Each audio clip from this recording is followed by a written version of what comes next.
Welcome along to this edition of the Brad and Brit program. It is our Valentine's Day edition. Thus, we bring on a new guest, Dr. Annabelle Charbit, British. She knows her stuff here, I'm pretty sure. Look at these credentials. PhD in neuroscience from University College London. Research at University of California, San Francisco. Dr. Charbit, good morning. Welcome to the Brad and Brit Show. Good morning. Thank you for having me on the show. Thank you. You've written a novel, and the novel is called A Life Lived Ridiculously, which I love the name of the book. But what made you decide to talk about dating psychopaths or getting involved in bizarro relationships? Is this autobiographical at any level, or is this kind of a self-help book and you're doing it in a clinical sense through a novel? A lot of people do that. Well, it's a little bit of both. Regarding the autobiographical side, yes, I mean, with hindsight, I can certainly say I have met, possibly even dated sociopaths. And I think it's important to warn people about sociopaths because there are so many of them out there.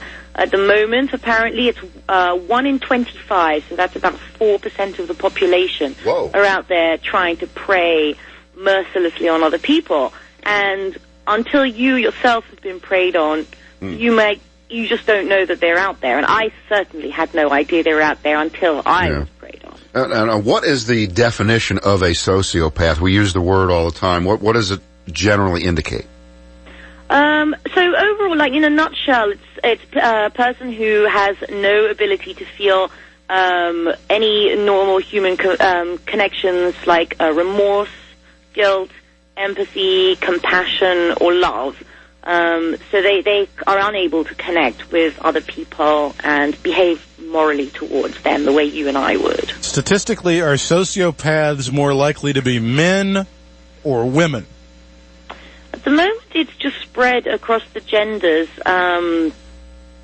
We talk a lot of, in the dating world, we do talk about men, women talk more, but obviously you get female sociopaths who prey on men, and there are many of them out there, so it's pretty evenly spread. So give us an idea, what are some of the signs that you may be dating or married to a sociopath? And by the way, Annabelle, the first time you start to mention things that cut a little bit too close to home here, we're going to end the conversation. That's exactly right. Okay, so be careful. Oh, no! Well, there's a number of traits. Obviously, on their own, these traits are not so terrible, so I wouldn't start running the minute you hear these. I mean, the first one is charisma and charm.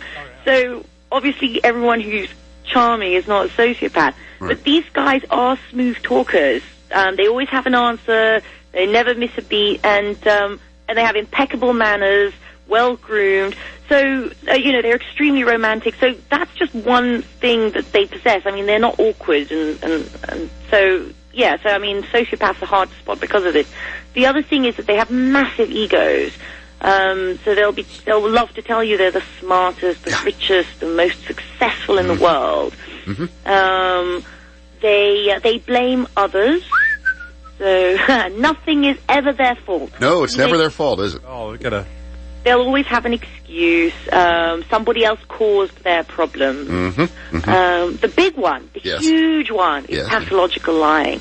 There'll be gaps in the stories. If you ask questions, you'll get vague answers. Yeah. Sometimes they lie even when they don't need to lie. All right, let me jump in here for a second, because very often when you look back, or when people look back and a crime has been committed, or the relationship really, really goes kind of psycho on them, and you ask them, they will say that, when I went out with him first, he told me the story about how he invented some machine that did this and made $4 million, and I didn't think it was true at the time, but I just overlooked it because he was so cute. Isn't that really what happens a lot of inflating of your resume right there at the beginning? And then people do overlook it most of the time.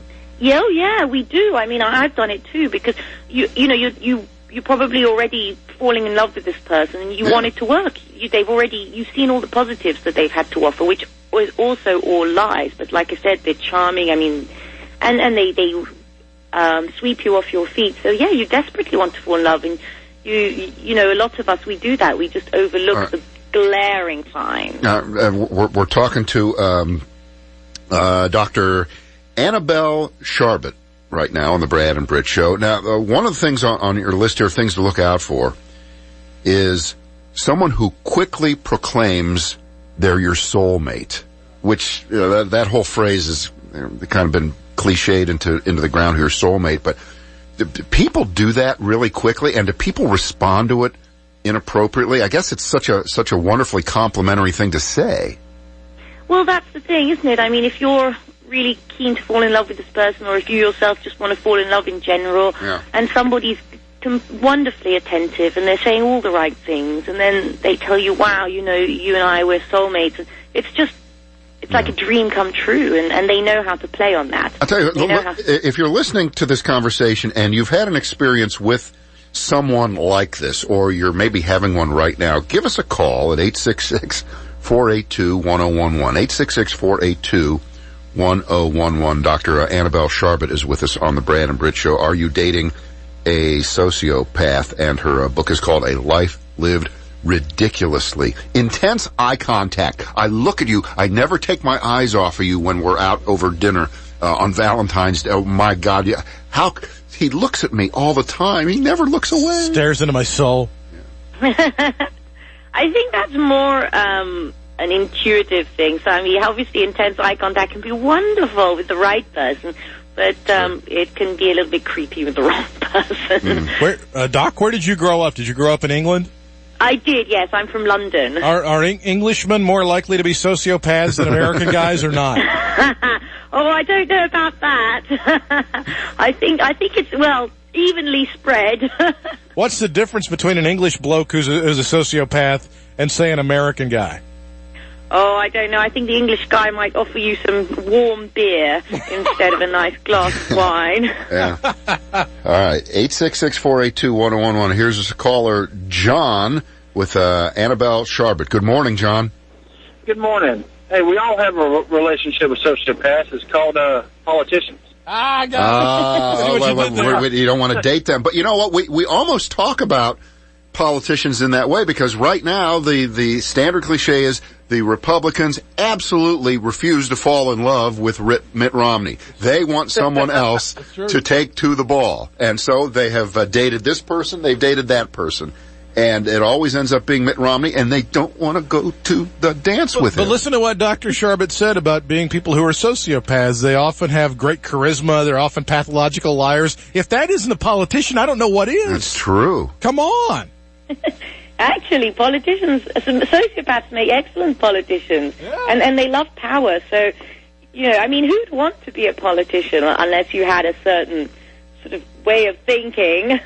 Yeah. Hey, Annabelle, tell us about the person you go out with who tells you kind of a sob story. Feel sorry for me, because usually that would turn someone off. But is there a way for a sociopath to spin pity and sorrow into bringing you into their web of deceit? Oh, yeah. Pity is actually their greatest tool, because a lot of us, morally normal individuals, first of all, you know, you fall in love with this amazing person, and then they come up with a sob story, you know, my family's dying, I'm dying, I lost all my money, you know, somebody robbed me, and you want to help. It's our natural instinct to help, especially if, you know, you're desperately still in that stages of the relationship where you want to impress them and show them how amazing you are, and you want them so badly, and perhaps whatever terrible story they have is threatening the relationship as well, because they know how to throw that in too. Tell me about Sam in your book, A Life Lived Ridiculously. What kind of a guy is Sam? So Sam uses pity hugely. I mean, that is his tool, and his way is he's threatening, he's dying of cancer. And so Maxine, the girl who's madly in love with him, is constantly worried she's going to lose him. He's going to die. And she's doing absolutely everything she can to save him. And yet he's constantly dying. Did you have... And so that's his thing. Obviously, I would rather not reveal what his sociopathic motivations are. I think the readers should discover that for themselves as they get towards the end of the novel. Did you have a person in mind, maybe even a famous person or somebody that you had dated when you created Sam? Yeah, I mean, Sam is definitely inspired by somebody who I have met and been involved with. In order to make him fit the sociopathic criteria, I used many. I read Martha Stout. I read Dr. Robert Hare. These are the authorities on sociopaths, and obviously, if you read them, you can really build a sociopath reading them. But oh no, Sam is inspired by somebody. His voice comes from somebody I knew. All right, Annabelle. Before we take one more call, I have a side question. It's off topic. Who was your favorite Beatle? Oh, well, I think it has to be Paul. Okay, very good. That is the correct answer. Who in the bloody hell were the Beatles? Well, he's the most handsome, isn't he? Yes. He's a good-looking man. Good-looking man. He's the fittest of them. Yes, he is. All right, Macca. Carl, you're on with Dr. Annabelle Charbit on the Brad and Brit Show. Good morning. Good morning. Yes, I was wondering about CEOs of companies. I've heard a lot of those are sociopaths. They are, actually. And if you read some of the literature on sociopaths, a lot of CEOs, in order, again, to have the courage to just get to that point, and a lot of them are able to with disregard for others and to climb that ladder. A lot of people in power are sociopaths. Some people will argue, well, even just to want such a responsibility, you have to have a certain brain type. And sociopaths love power. They love to dominate. For them, it's not responsibility, it's power. Yeah. Whereas for you and me, maybe being the CEO, oh my God, that's a huge responsibility. Right, so let's just, for instance, say you created a company and that company's job was to go help other companies make more money, and sometimes a lot of people had to get fired, and it didn't really bother you because you thought, well, that's just what we have to do. Would that make you a sociopath? Well, it might. It might also just make you... I mean, I'm not thinking of anybody in particular. Hypothetical. Hypothetically. That's funny. I think, unfortunately, it's one of those facts of life. If you are a sociopath, you'll fire people very easily. If not, you'll probably lose sleep, but you'll still have to fire them. Mm-hmm. Dr. Charbit, what percentage of Man U fans would be classified as sociopaths? 99? 100%. 100%. Is that Manchester United? Just complete rubbish. The football team? Absolutely rubbish. Don't listen to him. You're talking to a sociopath there, Annabelle. It's true. Yes. And a Man U fan, clearly. Yeah. Well, no, I can't stand them. I like the Spurs. All right, Craig, here is Dr. Annabelle Charbit for you. Craig on the Brad and Brit Show. Good morning. Hey, good morning, everybody. Yeah, I mean, my story, I don't really have a story about a sociopath, but I did date a girl who was, she was later diagnosed with von Munchausen, and she would tell some fantastical stories. Now, what is that? What is that exactly for people that don't know? Yeah, so that's, there's von Munchausen's and von Munchausen's by proxy, and von Munchausen's is really where the person is trying to get attention. Right. And they'll often make themselves sick. It's different than being a hypochondriac. They'll actually do stuff that makes themselves sick, as opposed to maybe faking it or trying to make themselves feel it the way a hypochondriac would. Exactly. Yeah. Right. And so I mean, and she told stories like, we were both in grad school. She was in medical school, and I was in grad school, and we were on our way home to see her parents for the first time. And she told this great story about how her mother had passed away, et cetera, and I just, I had no reason not to believe it. But years later, turns out it was, that was all just fabrication. And as she got worse, she eventually died because of it. And because she was had overdosed on lidocaine.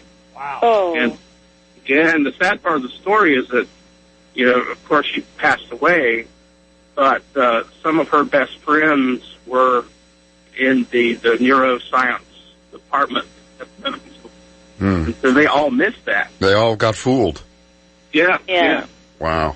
Commitment. Hey, thanks for the story there, Craig. Jeez. That's commitment to the bit right there. That's a little bit too much. And one more call from caller Kathy on the Brad and Brit Show with Dr. Annabelle Charbit. Good morning. Good morning. What do you got? Well, I was married to 2 of them. The first one was the worst. Pretty much exactly what the doctor's talking about. Very, very, very charismatic. 2 Porsches, just, placed in L.A., swept me off my feet, became incredibly controlling, married a couple of years later, and sold my car so that I couldn't leave, and did all kinds of interesting things. Bought my wedding dress on the premise that it was wonderful and romantic, but looking back, of course, it was all about control. So that was the first one. How did you get out of the marriage? It was grueling. We had a son together, and for 17 years, he utilized the court system just to manipulate and mess with me. Wow. And I'm sure the doctor knows this type of guy. So how did you extricate yourself and then walk into another sociopath? I know. Well, it was funny, and I'm not 100% sure the second one was a sociopath, except for listening to the doctor. Chronic liar, swept me off my feet, fell for it again. But had some other issues that made me think he wasn't. He seemed so sincere, and he seemed so different than the first one. But then they actually were very, very similar. So... Now, this is an interesting question for the doctor. Are there certain things that people do to attract sociopaths? Yeah. Well, sociopaths, I mean, they'll prey on people who they see as vulnerable. So perhaps the second one, maybe if you were still recovering from the first one, you would have been seen as vulnerable because you were still in an emotional place where you were grieving, where you were struggling. In the first case, again, you probably would know where you were in your life, what kind of mental space you were in. But they like easy prey. They're not going to go after somebody who's going to give them a hard time. It doesn't mean that you, the person who got preyed on, have done anything wrong. On the contrary, you're probably a really great person. You have a lot of sense of empathy, and you want to help people. But to them, they're like, oh, good, that's easy prey. Yeah. So ultimately, we have to be educated about, these people. Okay. Well, thanks, Kathy. That's it. That's what they are, and they do prey on you. My mother, looking back, of course, everything's hindsight, but I do think you tend to marry those people. Oh, wait, I got to ask the last question, Kat. Did your mother ever say, don't you dare marry that? Did you have a lot of advice from people saying don't? No, in fact, it was the opposite. Nobody said a thing to me. And he got very violent. It was just, it was essentially an abusive relationship on top of it. Terrible. Well, we're glad you come out on the other side. So everyone beware. Listen to the doctor. There you go. Thanks, exactly. Kathy. Beware. See you later. All right, Dr. Annabelle Charbit, her book is called A Life Lived Ridiculously. How can you get that book? Is that in bookstores? You have to get that online. Where do you get a hold of it, Annabelle? Right now, you can pre-order it from the website, which is ridiculouslife.net, and you can also pre-order it. It's actually going to come out in April 12th, so we're around the corner, but you can pre-order it on the Amazon website and on Barnes & Noble's website. Ah, very good. So we got you ahead of time before the actual publishing date. Very good. Absolutely. Right, and if you pre-order it from my website, I will send you a signed copy. Delightful. Very good. Very pleasure nice. to have you on. You were great. A lot of fun this morning. Oh, thank you very much. Thanks you for having me. Thank you. Dr. Annabelle Charbit, A Life Lived Ridiculously. You got to say, when you book this relationship stuff, you never know how it's going to turn out. Never know. She was tremendous. That was great. She was great. The calls were fantastic. Coming up after the 8:30 news, I'm going to tell you, Randy's got a 3-day forecast for you. Yes. She didn't notice the whole time. She was talking to us. She was not even. We totally fooled her. We totally got. She has no idea what we're like. Randy says hi at 55 and cloud.